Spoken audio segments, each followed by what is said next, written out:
الحمد لله نحمده ونستعينه ونستغفره ونؤمن به ونتوكل عليه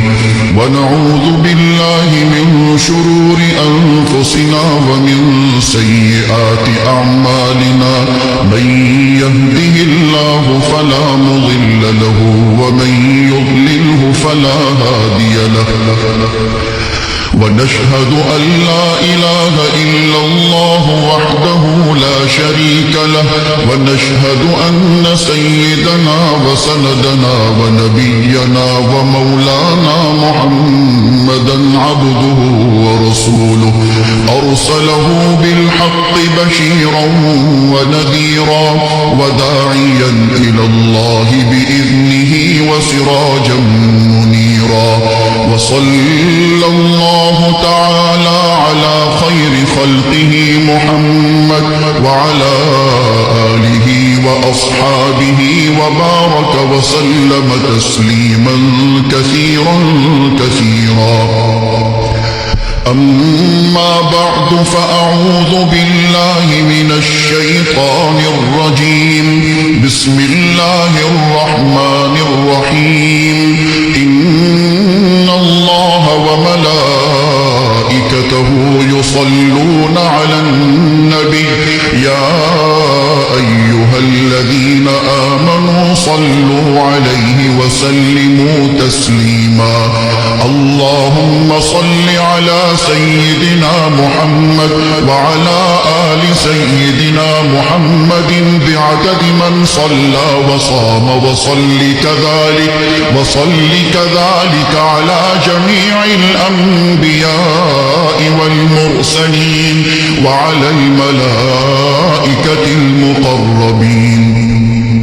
وعلى عباد الله الصالحين خصوصا على سيد المتقين والأبرار صاحب النبي في الغار والمزار أفضل الصحابة بالتحقيق خليفة النبي بلا فصل إمامنا أبي بكر الصديق رضي الله تعالى عنه وعلى الناطق بالصواب والعادل بالكتاب إمامنا بالحق عمر بن الخطاب رضي الله تعالى عنه وعلى صاحب الحياء وناشر القرآن الشهيد المظلوم حين تلاوة الفرقان عثمان بن عفان رضي الله تعالى عنه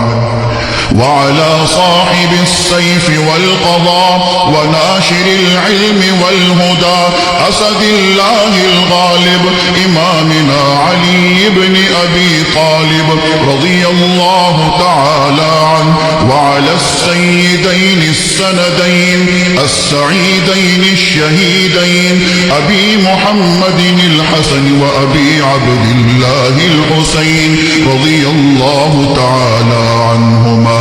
وعلى سيدات الطاهرات بنات النبي المصطفى وأهل بيته المطهرة رضي الله تعالى عنهم